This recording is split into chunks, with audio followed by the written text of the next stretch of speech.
Hello and welcome to HUDL Up, the podcast from HUDL where we're holding space for real stories, shared power and collective change. HUDL works alongside young people, organisations and communities to create fairer systems and better opportunities, not just for young people, but with them. And this podcast is where those stories come to life. Each episode, we'll hear from young leaders, practitioners and partners who are reshaping the way decisions are made and how programmes are designed. Together, we'll explore what it takes to build equitable partnerships, share power meaningfully, and create change that lasts. We believe that when young people are involved at every stage, from design to decision-making to delivery, systems become fairer and communities become stronger. So let's huddle up and get started with today's episode, which is all about joy, care, and belonging. And we are joined by the wonderful Chelbi, Dan, and Shirley from the Involving Young People's Collective. So, hi guys, how are you? Hey, I'm good.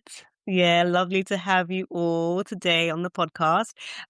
Before we get into like the heart of all of our questions, for our listeners who are new to Huddle and new to the IYPC, what is the Involving Young People Collective and what motivated you to join, Chelbi?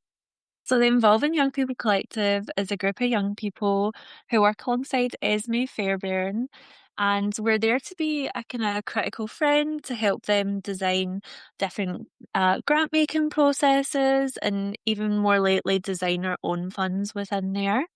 One of the reasons that I chose to join the collective was because I really wanted to make some positive change in the social justice sector. And I felt like this was just a really great opportunity to work with someone like Esme to make those changes at an organisational level that would have a ripple effect into the communities. Amazing. Thank you, Chelbi. So Dan and Shirley, this is your second episode on the Huddle Up podcast. So it's great to have you both back. For those people who are joining us new to this work, what motivated you to join? I don't know what motivated me originally because it was almost 3 years ago now. But what's kept me in there is that it's felt really different. Like it wasn't just about bringing young people into a room, but like you all trusted us, you resourced us, and you were like all willing to change based on what we said. And that felt really rare. And for me, that felt really worth being part of. Brilliant. Thanks, Dan. Shirley, what about you? Yeah, like Dan, I'm thinking a little bit more about why I've stayed, and I really agree with everything that has been said. And I feel like the word is capacity building rather than teaching me how to do something and then expecting me to be able to do it on my own without any resources. I find that in the collective, you're truly upskilled, but also your personality is a bit upskilled. You're taught how to be the best version of this grant process making person you can be. And that really kept me coming each time with different grants that we've done, different interactions. I always felt that there was an opportunity to learn in a safe space and in a space where my quirks were respected and championed as opposed to sort of carved out. Nice. Well, today we're talking about joy, care and belonging. And I wanted to kick off with a question. So could you, and this is anyone, can you recall a time when you felt a sense of belonging in any space? And could you tell us a little bit about that? I think one moment that stands out for me in the collective is like we can really name like the uncertainties that we feel, or like if we're saying like we don't have capacity for something, we're really met with understanding rather than judgment. I think like that sense of being, I don't know, like held rather than assessed for something, that's really stayed with me because at least for me, belonging is like it shows up consistently in small moments, and I never felt like I had to really perform or explain myself. So in those spaces, I feel like, yeah, that's where I felt belonging. Nice. Thanks, Dan. Chelbi, Shirley, can you tell us about a time when you felt a sense of belonging in a space? I have one, and shout out to Keji's aunt, because you are the true reason why I've stayed in the collective. I think a key moment for me was when we had sort of an away day. We all came together on a Friday, very busy, and Keji and Keji's aunt took the time to cook us some marvelous food. And it was just a very nurturing space because I felt as though it wasn't just focused on, okay, how are we ideating? How are we critical thinking? But how are we eating together? What are the kind of conversations that are surfacing in these spaces?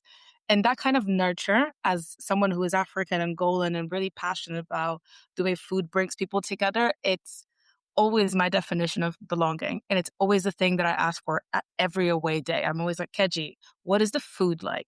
Like, Yeah, how I feel will like it it's bring us part of your together? permanent checklist, It Shirley. is. It is. Because it was really amazing food, and like our shared experiences about how much we were enjoying it and then kind of remembering each other's childhood from it. It's these kinds of moments that you can't really replicate in other spaces. Thank you. Chelbi, what about you? For me, it was when we went to the away day, and it was a kind of nature-based retreat we went to. And I remember walking around and I found so much biodiversity, like loads of mushrooms. And Mm. usually when I point mushrooms out to people, people are just like, oh, like, okay, or like think it's a little bit of a weird hobby. But the collective, I'm like the mushroom lady. And even people who have left the collective still send me pictures of mushrooms that they find on walks to this day. And that's a place where I just really felt like accepted for who I was, and like the strange things about my personality were actually what the members of the collective valued the most. Amazing. Thank you. And I remember all of these different moments. Yes. So it's really nice to hear. So the question I want to ask is one where we're going to go back to when you first joined. And Dan, you kind of touched on it in your intro, but what felt different about how the collective approached people and work? And if I can start back with you, Dan, if you don't mind. Yeah, sure. I think it's because from the beginning, there was like a real intentionality about like how we were welcomed. Like, for example, just like checking in properly, not just like, oh, how are you? Like our funny check-ins. And then we're super clear about like our expectations. Like we also are paid for our time. There's just this space where we're able to show up as like whole humans, and it's not in a rushed way. And it wasn't in a way that like care felt like an afterthought. It was just like built into how we work. I don't know how it happened, but it was just so intentional. Yeah, it's just felt really good. Thanks, Dan. And Shelby and Shirley, who would like to come in next? I can come in because I definitely think the check-ins were something that were quite new for me. Like maybe in meetings before we would do like a thumbs up or thumbs down, but I think taking the time to have a discussion about where we're at in our lives, what mood we're coming into the space in the beginning, I actually thought like, wow, we're spending a lot of time in check-ins. Like, is this productive? But then I realized how important it is for the team cohesion that in every other job I go to now, I'm like, you have to make room for the check-ins and things like stretching, just different activities where we connect as humans outside of the work, and it makes us so much better at the work we do together. Thanks, Shelby. I'm echoing this check-ins, but it's because I've tried to replicate this in other spaces and failed miserably. And I've come to conclude that with the check-ins enabled in our space was an understanding that you don't always have to come at 100% for this meeting to be productive, for this meeting to have the right outcome. It's okay if the meeting doesn't end the most productive end where all points were checked. But if we feel as though we moved one step further, it sounds really small because for those who don't know, our check-ins, it can be anything from a question like, what plant are you today? Or what is something that you're really wanting to explore this year? But I remember multiple times where I've entered a space feeling so stressed, so tired, so sort of like doubtful of, oh my God, how can I show up now if my brain is thinking of all these different things? And then it would be what seems like a silly question, but such a humanizing question. Like, what plant are you feeling like today? And as you're explaining it, people are also getting an understanding of how you feel today. And the magical thing for me is that when I've done this in other spaces, we sort of explained, but then we went on into our capitalistic selves and super productive selves. Whereas in this space, I felt that then care followed. There was that sort of like extra attention by colleagues in the meeting, that extra like joke that would kind of lighten the mood and trying to like bring you back. And it's a care that you don't even have to explain. It builds itself to the culture. And we check in and we check out and we come back. And I very much remember when I started, I was like, these people, we're not going to get anything done.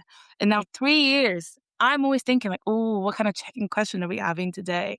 And that to me feels like such a personal growth, but also like the kind of spaces you want to be in. Well, I had a meeting this morning with Betty and Flory, and we had 30 minutes, and we were like, I think we joined sort of 5 minutes past, so we're already at 25 minutes. And I had that impulse to be like, let's just get into the agenda, like, let's just get to the project. And I went, you know what? No, hold on. Like, let's actually check in. And the conversation we had was so rich, right? That it got to the point where we were like, do we even want to meet about the work?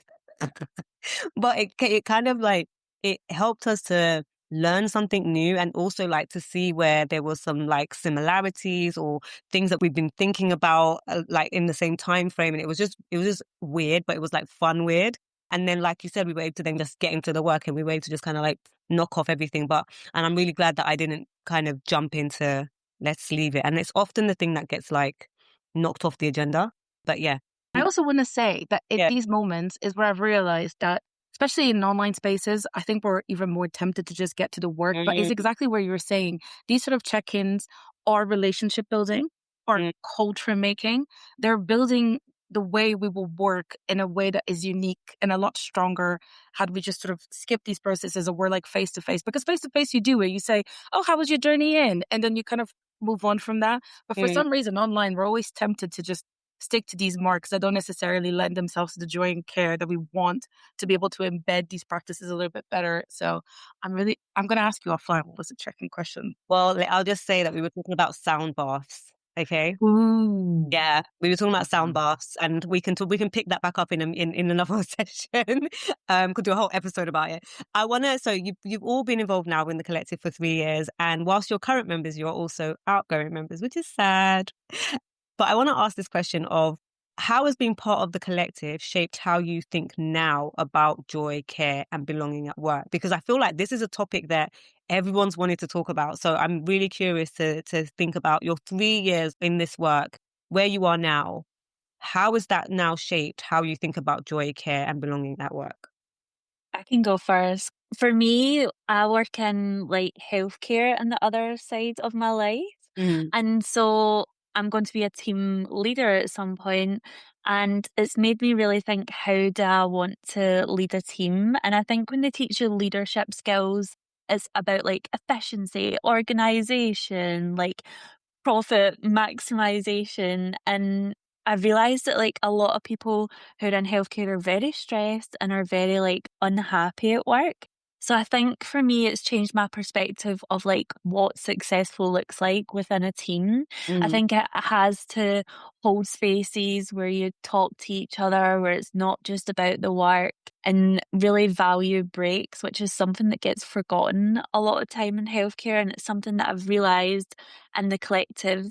Like when I'm at the collective, I'm happy. Even if I'm tired, I've traveled 4 or 5 hours to get there. I'm exhausted, but I feel happy and I feel able to express myself. Whereas sometimes in university and in like a clinical setting, you just turn up and you have to hit the ground running, and it's really difficult to sustain yourself throughout the day. So something that I'm really going to take into my career after being in the collective is just trying to be a really caring boss or team member, so that I can try and bring some of the joy and care that we practice here into other spaces. And I don't imagine it to be easy, but I think if we do it like small steps over time, it could really change a lot of the workplaces that people are working. Well, I think any team's going to be lucky to either have you as a team member or as a boss, to be fair, Chelbi. Like, I'm here for it. Dan, Shirley, what about you? Not gonna lie, when I first joined the collective, I remember the first meeting, we were in the Esme Fairburn offices and people were talking about joy and care. And I was like, this seems like hippy dippy, like doodah. And I was like, why? Politely said. I was just like, why do they keep pushing joy and care? And it seems crazy now, thinking back 3 years on, because now all I ever do is talk about joy and care and belonging, right? You joined the hippy dippy doodah. Yeah, I have. And it's like I no longer see joy and care as something like extras to have. It's like so core to how we work.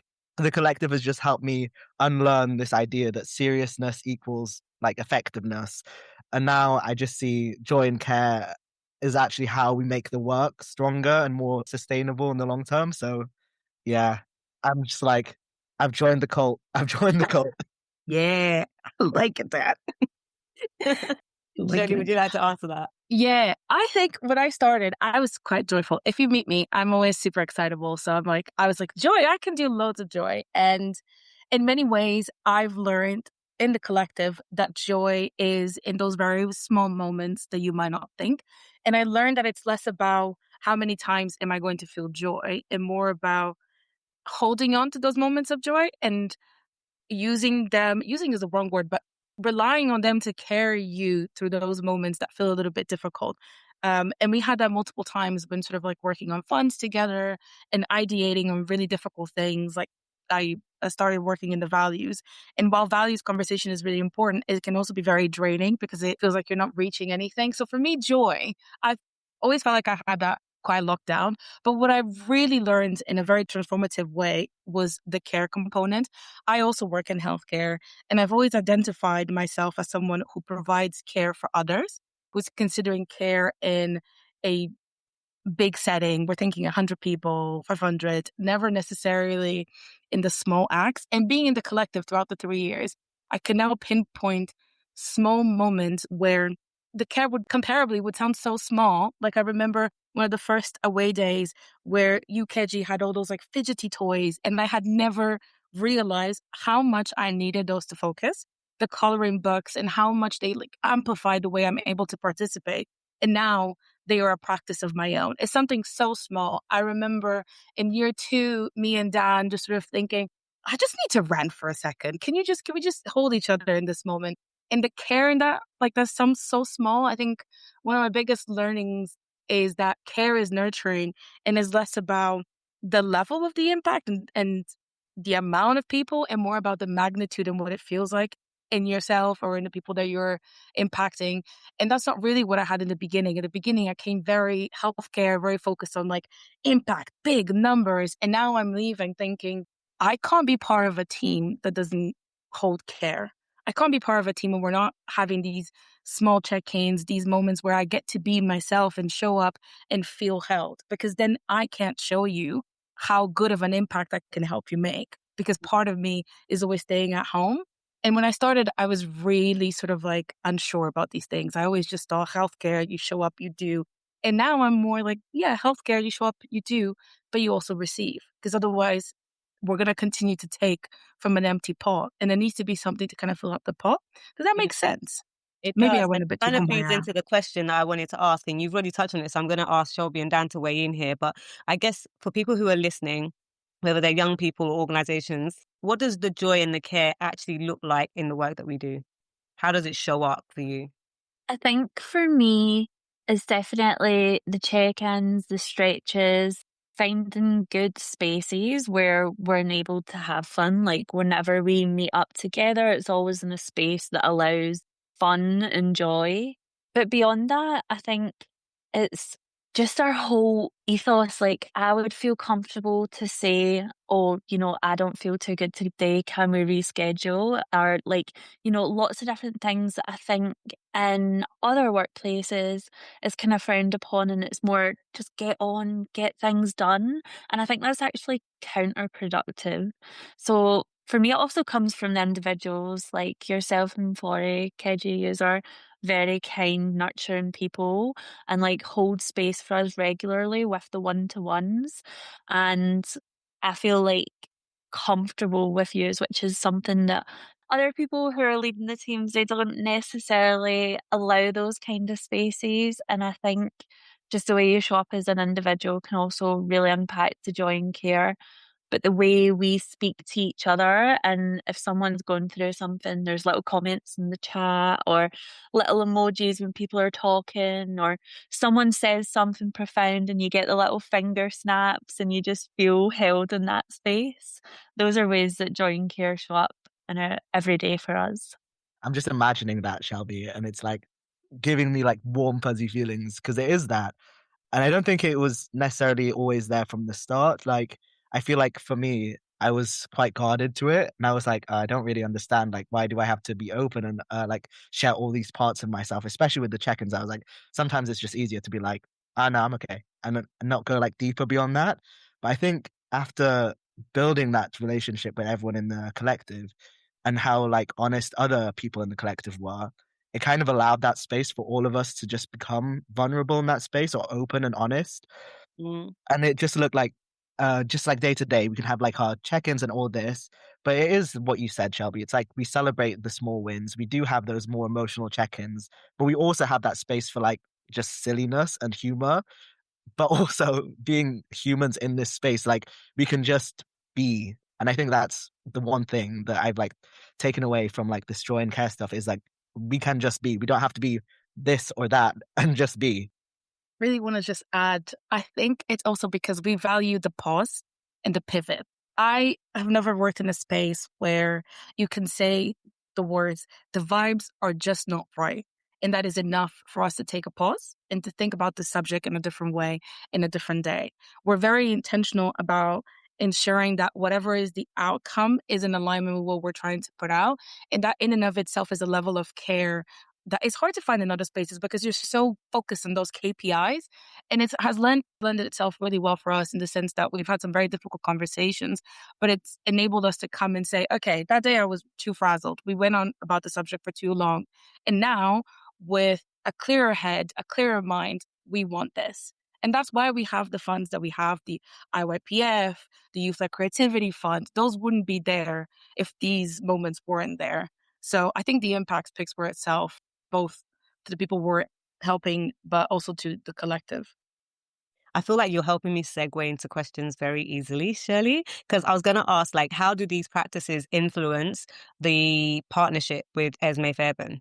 Because we've heard quite a lot about like how it feels and how it affects you as an individual and kind of how it shows up within the collective. But how does it show up and how does it influence the partnership with Esme? I think it just builds trust, right? I think that's why I was saying in my previous answer. It's like when that care is consistent, it's so much easier to have just super honest conversations, even really difficult ones.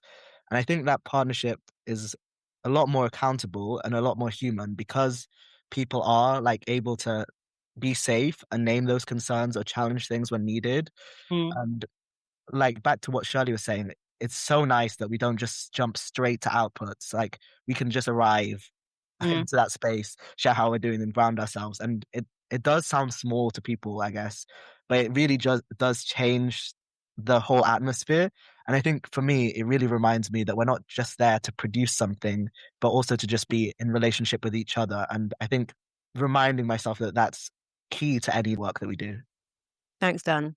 I feel like the ESME staff really appreciate the way we work because a lot of the time when we're doing check-ins or check-outs, especially if we're closing big projects and we're reflecting, the staff always kind of like reflect that they enjoy those moments of care that may not be like common practice for them, or they may not have enough like time to practice those.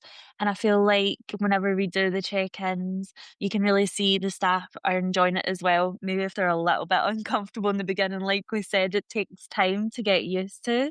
Any feedback I've had, they've always valued having that space. And I think it builds stronger bonds when you can get a kind of 1 minute insight into someone's life or their personality. It makes that team work a lot better together. Yeah, no, I hear that. Thank you. So I feel like anyone who's listening is probably like joy and care and belonging is so strong in this space, right? But we've been on a journey. There's been the highs and the lows, and we still face some of the challenges that, teams face. So the question I have then is, how do you uphold joy and care when there are internal deadlines, when there are pressures, and also when there's different capacity? Because I guess one of the key components of the collective is that everybody works remotely, we work online, everyone is doing a variety of different things. So how do we uphold joy and care when those moments arise? I can speak about this because it's definitely something I've experienced working on some quite intense projects. And I think how we manage to hold it is just being as honest as we can, as early as we can. We'll come together as a team and we'll facilitate someone having to take a step away or a step back for a moment. But it's having honest communication as a team and not sitting on a problem until it's a really big problem and it's close to the deadline, because then that makes the whole team, like, it makes it harder to manage. But when we're honest and say, I don't know how to write a brief, or I don't understand this grant making process, it means we can work on that quicker and hold each other as a team. So I think that's one of the ways that it shows up for us, is just by being brutally honest about our capabilities and our capacity. I think there's been times, Shelby, right, where we've kind of said, actually, the initial design and the way we were working isn't working. And we were like, we need to pause, right? Just like Shirley said, we need to pause and we need to rework it. And sometimes it's about asking the questions of, is this comfortable for you? Like, is this something that kind of sits in your wheelhouse? And is it something that you want somebody else to take on? And that's okay. And I guess I just wanted to kind of add that in because I feel like I know what you're talking about. So I just wanted to bring that for a second. Shirley, you've been nodding vigorously. Would you like to add in anything? Yeah, I was thinking a bit like, how do I make sure that I'm showing up during care? And when it comes to care, I'm a bit of a mama bear. So I think I just show up very authentically in that way. And I can see it in meetings. I'm always texting people myself, say, is everything okay? Or I'll take a bit more direction when it comes to like, okay, how do we divvy up the tasks and things like that? Because I know that because I'm methodical, I'm able to sort of take that and enable people to still show up fully and to still have their ideas. I remember like in the first few meetings of funding and innovation, like where I work with Dan, we were all going super sky thinking. And I just kept ensuring everybody had a chance to speak and say, oh, this is my sky thinking. I think those are really important outside sort of being brutally honest, because then you can sort of just let the meeting flow. I think this is one of the few spaces where it's okay to play to our strengths whenever they come and however they show up without having to feel, I need to iterate this. I need to show up in a performative way. But I also feel that a way that we are able to maintain the joy in the care is by being very reflective. Whether that is a collective culture or something, I don't quite know, but we lend ourselves to some good reflections here and there. And that means that we can iterate a little bit better. We can sort of understand, okay, Shirley needs this for the next meeting to feel a bit more joyful, to feel a bit more present, and to kind of implement that a little bit easier. It means that people often walk away smiling. It's exactly what Shelby was saying. She's traveling all those many, many hours. I'm so happy that you do, Shelby, because wow, it is hard when I did it. And she's still feeling cared for because we're taking that small amount of time to ensure those things are present. And yeah, I think it's just about also admitting when you're not going to get it right. I think this is really one of the few spaces where we're like, oops, it didn't quite work. I'm going to try. Can you help me figure it out? And you don't have that, again, in many other spaces. Thanks, Shirley.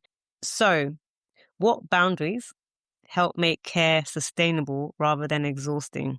In the 3 years, what have been the boundaries that you've either seen put in place for the collective or have you kind of added for yourself? I feel like I've seen a lot of people take time when they need it and do that without shame. So they're working on a different project, they're focusing on university, something's going on in their life. People take that time in the collective and that's okay. We just redistribute the load, we reshuffle and we support the people who are taking on that new load to make sure they have the skills to deal with it. That's something that I don't see happening very often in other places. And I feel like we really uphold the boundary of like, okay, let's not, unless we've already agreed to late night meetings and messages to get a project over the line as like a small group. It's really not anti-social hours. Like you're not relaxing in your bed at night and you get an email, hey, don't forget you have this massive deadline. So I feel like those are ways that we respect each other's lives and that we don't intrude with work things when it's not necessary or prior agreed upon. Thanks, Shelby. I think for me, it was like really difficult, right? Because I am a person who likes to push through at all costs, right? And so for me, setting that boundary around my time and also just like my emotional labor, I think sometimes we don't consider like how much of an emotional toil some things will take on and having that sense of responsibility as well. Like knowing when something is your role, something you can do, and when it isn't. I think the collective has given me like the permission to just be able to say no or not right now, and in a way that like I don't feel like I'm letting people down. And I think that's like a really great boundary that's helped me just be able to bring myself and actually bring myself in a really present way. So yeah, I really appreciate you guys for that. Thanks, Dan. We appreciate you too. Yes, we do. So, is there a point in which practicing care feels uncomfortable or inconvenient? No, I have to come in because as Shelby was talking about redistributing the load, I remembered year 2 in the collective when the load was being redistributed and it was falling more on my end, and how annoyed I felt because I was trying to understand so much about where the other people were coming from, but I just kept feeling I also have stuff to do. I'm also doing a million things. And I think what really did it for me in that situation was speaking to someone, because then your difficulties are being validated. I think there's such a thing as too much ruminating in whatever we're thinking. And when I spoke to someone, they were able to, one, validate how I was feeling, but also to say, this is an uncomfortable moment, but it doesn't have to stay uncomfortable for long. How can you also get yourself out of this moment? Because I guess I was so focused on a caring person sort of just stomachs through, just pulls the load, just shows up really joyful. And my peers weren't seeing that I was getting progressively more annoyed and more withdrawn because I guess it was what I thought I had to show up as. So in those moments, it was definitely uncomfortable. It was definitely difficult, but it also enabled me to understand that these people really trust me and I trust them. So when I eventually spoke about it, I don't know what I was expecting, but I guess part of me was expecting that they would be like, oh my God, Shirley, you're being so selfish. There was none of that. There was so much validation. There was so much love. There was so much, we really appreciate what you're doing here. And immediate redistribution of the redistribution. So I guess it's like moments of uncomfortability are necessary, but it's hard. When you start out, you're navigating a lot of unknowns and a lot of expectations and assumptions, and to kind of shed yourself off of these to really tap into your joyful and caring version takes a little bit long. I hear it. No, I definitely hear that. I feel like when I first entered the collective, I was like, oh yeah, go, go, go, go, right? And so for me, where it became uncomfortable was when we slowed things down, or like when we had to address conflict rather than just avoiding it. Yeah, it feels inconvenient. But yeah, for me, that's when the moments of care, like you described, mattered the most. And that's where like I felt most held by the collective. And I felt like the care was prioritized because even despite everything, there was still that care. And I feel like a lot of that ended up, I think it's because we had a lot of assumptions, or like we have certain ways of working. And actually, when we shed that and we just are more human and we realize everyone else is human as well around us and we don't have to perform, then the care just shines through. I'm really interested to like talk about the assumptions, Dan, right? So like coming into this role, what were the assumptions that you were holding? Yeah, barring this is hippy dippy stuff, but like what were the assumptions that you were carrying about the work, the partnership, like the potential of like working as a collective, if you don't mind sharing with us? Oh, of course. For me, I just thought it was super serious. And I think for me, I had to like re-examine what seriousness and what like professional looked like. And I think once I was able to rejig that in my brain, that like professionalism doesn't have to look like this, or seriousness doesn't have to look like this, or efficiency doesn't have to look like this, I was able to actually just like go over a lot of the things I was holding and Mm, just see it for how it actually was, rather than like all of these things that I had built up in my head. mm, But yeah, I think it was letting go of all those things. And mm. yeah, 3 years on, now I've let go of it, and it feels much lighter. That's good. I'm glad. I'm glad. Shirley, Shelby, were you carrying any assumptions into this work? Yeah, for me, I just assumed that like I had to be capable, and it took a lot of getting used to actually for me to be comfortable to say, actually, I don't know how to do that, or I don't feel comfortable doing that. Something that I really learned on the Involving Young People Fund project was just because I can't do something now doesn't mean I can't do it with a bit of support. And that was really transformational for me because I went from a feeling of like shame, oh, I don't know how to do this, I'm not the right person for this. And all it took was like a couple of meetings with someone explaining to me how to do it. And then once I started doing it on my own, just having a check in with someone actually transformed what my capabilities were, but also my belief in myself that I could actually do difficult and new things. So yeah, that assumption was hard to let go of, but I'm so glad that I managed to drop it. Amazing. Thank you. Shirley, what assumptions did you come into the role with? So many. But I think the one in my mind now is that I would have to stay the same. Like my ideas and my knowledge needed to be consistent because it's exciting. I'm the young person that has this opportunity to not just be the young person. So I almost used to think that, okay, whatever you believe in day one, you need to be believing it by day, whatever, how many days it's been now. And I think that's one of the things I've learned, that you are allowed to evolve. You are allowed to completely contradict your initial ideas. And that comes from the fact that in the collective, we are not representing all the Black people, all the African people, all these big stereotypes that we're supposed to carry in other spaces as young people. We're really just representing our own voices and helping Esme to understand where are some of their sort of blind spots and how they can do better and serve the community better. And whilst I read that on the job description, I didn't believe it. I was just like, nah, this is just to get the right people in. And as time went on and I sort of shed those ideas, I completely contradicted in so many things, but it allowed me to see the values were the same. I had to just leave my capitalistic way of working and embrace my hippy dippy self. Like, this really is a cult at this point. I feel like we should leave the word cult down. True. It's a family. We'll find a better word. It's a family. It's we're family. I like that. I like family. Cool. So for the traditional and corporate organization, how do you feel they can go about bringing and sharing like joy and care in their work? I think they need to set aside the time, first of all, because in a lot of corporate places, everyone's working at max capacity all the time. And if you're finished a job early, oh, great, here's another job for you to do. And it's very productivity focused. But I feel like just setting aside the time is the best way to start.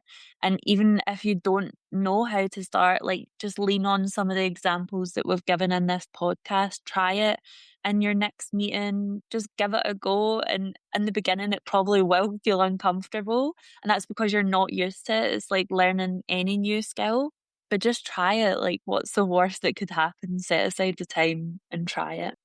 I fully agree, because I was thinking about this. What could look practical? I think, first of all, people need to start actually discussing ways of working away from this like corporate document that says we take calls from 10 to 12. As someone who works in quite a very structured area, I've actually realized that I've been doing quite a lot of work with my current team, and we've never once discussed, I respond better when emails start with this. I respond better when calls have a clear agenda. These really small things that then enable you to say, I actually respond better to calls where there was a moment of learning for everybody. We're not just ticking off the list. So that's one practical thing. I agree with what Shelby said, like try it. I think it's important to have away days where we're discussing reflective practices as a team. And this is where sort of the value of the check-ins come. What is joyful? What is care? But in addition, I think we need to embed more of these practices, like the small joyful moments where you're celebrating wins outside from just a pub and settings where it needs to be motivated by alcohol or specific things. You're celebrating wins in the middle of the day. It doesn't have to be at the end of the day when it's convenient. You are showing up and caring for someone by being inquisitive when they're teaching you about their mushrooms. Because when Shelby told us about it, we were all like, oh my God, there we go. It's small, consistent practices that are not allotted the beginning of the day or the end of the day. They pop up, they become a way that is discussed, they're iterative, and they are specific to people's individual teams, as opposed to just, let's all have a moment to laugh once a day. No, it's what makes sense for your team. And it's, I think, as well as having a bit of a reflective practice, because it will feel different in different moments and through different periods. And it's meant to. We are ever evolving humans. But if we keep expecting it to be one process we follow, and this process holds true from day one all the way into year 5, then it's not going to be joyful and caring. It's meant to evolve with us. Does it need to always be at the high productivity, or can it be with a little bit more joy into it? But yeah. Yeah. I feel like care is like really framed as an abstract thing, but actually, like as we've been speaking right now, it's enabled so much of our work to happen in a really good way. And I think we need to maybe shift our mindset about like what could care be, but like actually you just need to ask your team, right? And actually genuinely listen to the answer. But what it enables is like better decision making. Like think about all the decisions we were able to make as a collective because we understood each other better. And having those stronger relationships meant that we know how each other works and we burn out less because we're able to lean on each other and we have this great impact now. I think being able to like put it in more tangible things would help like a more traditional or a corporate organization like understand it maybe a bit better. So then can I ask, what is one small shift organizations could take tomorrow if they genuinely wanted to center care? I think Dan just said something that's really important. Just ask your employees, like, what would make you feel cared for in this workplace? Because it's going to be different in different spaces. And I think just asking and then like trying to do some of the things that people suggest could be a really easy way to start. For those that really enjoyed sort of like a goal-oriented approach, I really enjoyed when we in the Youth-Led Creativity Fund came up with a definition of what care is for us, which incorporated asking everybody. But then from that, we could see like such an easy checklist is the wrong word, but such an easy 3 steps that can always be done that will ensure that we're showing up and care is being felt, that the space feels nurturing, that people feel related to. And I think if you're very traditional, that's a perfect way to start. You sit down, you have a bit of an asking around, you come up with a definition that reflects your team. And from that definition, you get action. And then you can always look back and say, am I still working in alignment with my definition? If not, does my definition now need to evolve? Or am I working against those basic practices that we've agreed together? That to me feels like a very doable first step. So you've highlighted what organizations can do to start that, right? So the question I have then is, what's the thing that organizations need to stop doing if they're really serious about like creating spaces of belonging and bringing joy and care into their work and into their practice? Can I go with it on this? Yeah, I feel like Daniel, like, stop doing this. I feel like so many organizations assume like belonging can be created through like policies alone. They'll have like checklists of like so many policies. And I'm like, okay, that's one thing, but we need to start actually investing in relationships. Like, and that is, and how like culture is built as a team. Like if policies weren't there, would this still exist? Right. So I'm like, yeah, that is my key point. Thank you. Shirley, you're clicking away. So do you want to say something? I'm just in agreement. I really love what Dan said. If policies weren't there, would this still be there? I don't really have a specific stop. I think there's 1,000 that I could say, but I would just say stop doing the things that make you feel uncomfortable as you're doing it. Because when you're acting not in alignment with your basic values, with joy and care, you feel it.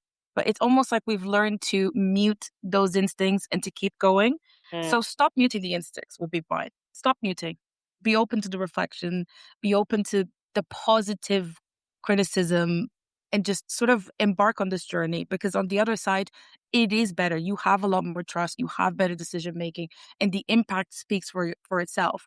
Everybody can go and see all the work the collective's done and all the feedback that other people give. So it clearly is worth it. It's just about investing in the initial journey. Thank you, Chelbi.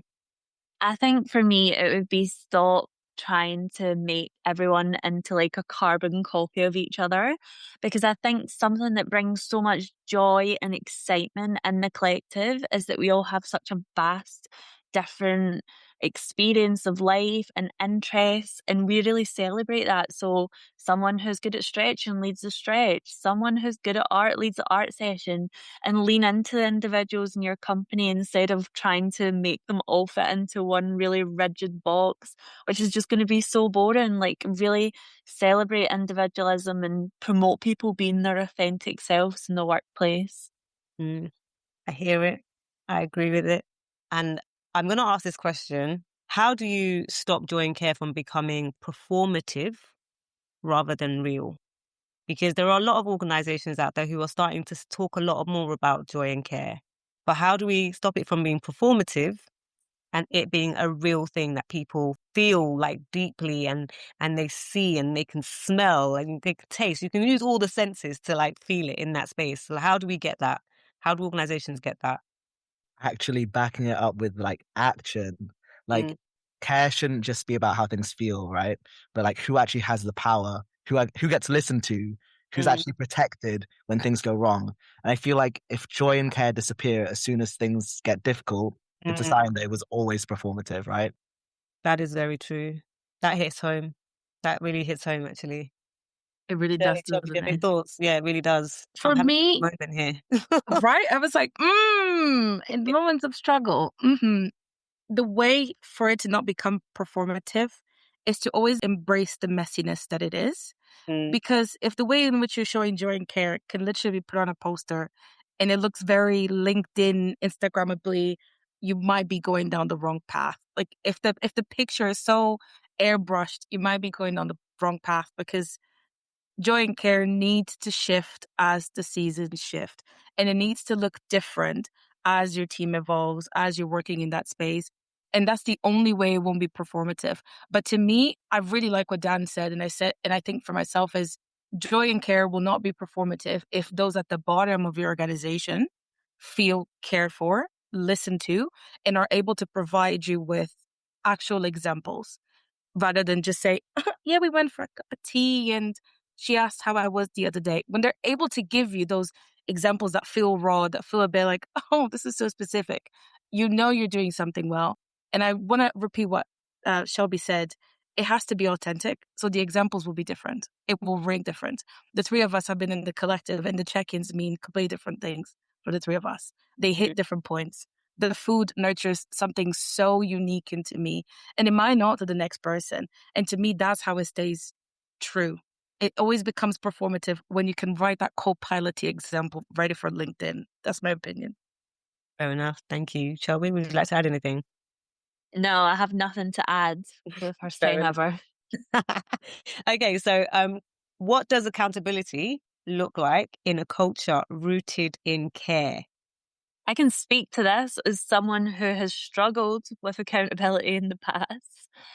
I think it looks like having honest conversations about maybe your shortcomings in the workplace, acknowledging, okay, where did I actually fall behind? Where am I letting the team down? And that can be really difficult to reflect on. And it's obviously not nice to look at yourself and think, I'm letting the team down. But when you have those honest conversations about what you find difficult, it allows other people to come in with solutions. Or maybe somebody will say, okay, have you tried using this method to remind you? Or why don't we work on that together? And maybe I can hold project managing that, but you can let the creative juices flow.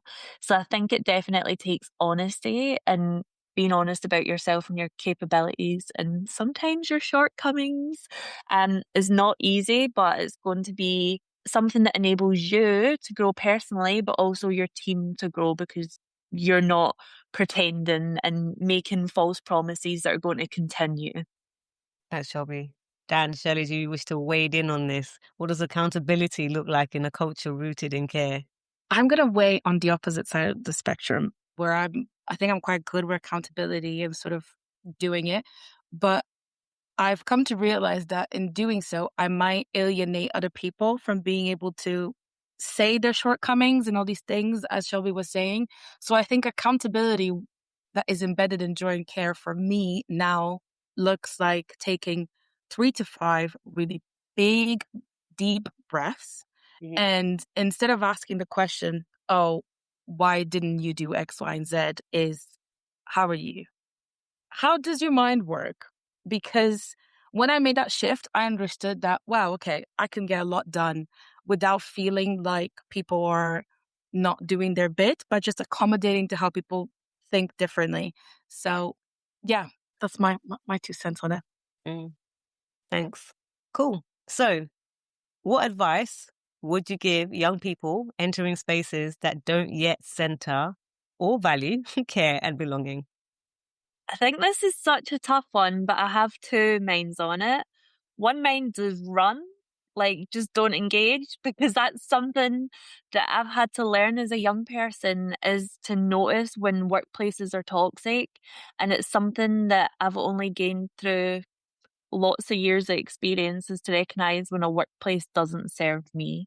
And then the other side of me says, well, why don't you bring the ideas and the initiatives? But I would say only to do that when you feel like the door's open. Don't constantly push for change in an organisation that's never going to change. I think you can actively try to make it better, but don't do it to the detriment of yourself trying to change the culture in an organisation that's ultimately not ready for that change.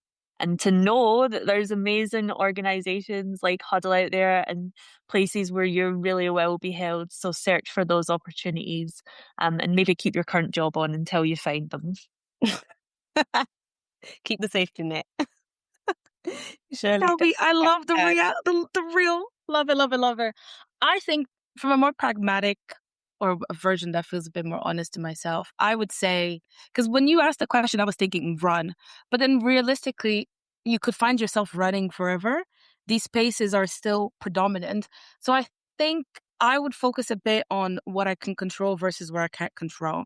One thing I've learned through this process is if I have a manager who only celebrates the wins at the end of every quarter, it's not a manager that's going to center joy and care the way that I need. And it doesn't suit itself to the work that and to the conditions that I need to be my best self. So I think it's having that conversation with yourself, like, what does joy and care look like for you? And how do you need it to show up in the workplace? I spent a year with someone who was very goal oriented, but in the end, I just felt frazzled and burnout. By comparison, I would come to the huddles and feel very energized. My second thing would be to look at your team and see how joy and care are appearing. Because we do center joy and care with our other relations, like our friendships, our partners, our family members. I don't understand why we don't bring that to work. When you're thinking about joy and care in your team, if you feel like you can bring yourself to work, then you're probably kind of like in that right space. If you feel like you can't, I would be quite reflective as to why do I think that is? And what are small things that I can do that don't burn me out and don't make me feel rinsed to bring this team environment that I want to bring? Because then if you've done a little bit and you get to a point where you're like, okay, I've done, nothing changed, then you know it's time to leave, but you've grown. You understand a little bit more and you can navigate spaces where they're not quite there with joy and care being as centered as it is for us, but they are on that journey. Does that make sense? Yeah. Yeah, it does. I'm sure. I feel like you've just got to trust your instincts. If something feels off, it probably is. And you just need to find your people where you can, protect your energy, and probably like remind yourself you're not asking for too much. You're probably just asking for what should be normal. Mm. Yeah, no, thank you so much, Dan. So before we wrap up, I would like to ask, what's one question you hope listeners continue to sit with after this conversation? For me, I'm hoping that the listeners are just thinking to themselves, okay, how can I bring even just a small pinch of joy and care into my working practice in the next week or month? How can I make that tangible change? Thanks, Shelby. I don't remember who told me this in the collective, but someone was like, what would change if we treated care not as something as an add-on, but as a responsibility to ourselves and to each other? Good question. I can't follow that question. I think, being very reflective as I seem to be these days, I would empower people to think about the last time they felt true joy and true care, and to sort of dissect what were the components that enabled that, and to avidly seek for those things over and over and over in everything they do. Because I've been doing this and I find that 7 times out of 10, I end up on another joyful situation, on another space filled with care. And when I don't, I end up frazzled and burned down. Great. Thank you all so much. Those are some incredible questions that we're leaving our listeners with. And if anybody does have any responses or thoughts to that, we would love to hear it. So we're going to wrap up now, and I would like to thank you for joining us for this episode of HUDL Up, and a huge thank you to today's guests for sharing their stories and insights. If you'd like to learn more about HUDL, explore our work, or get in touch about involving young people in your program, strategy, or organization, you'll find links in the description of this episode. Make sure to subscribe to this podcast wherever you're listening now, and join us next time as we continue holding space for real stories, shared power, and collective change. See you next time.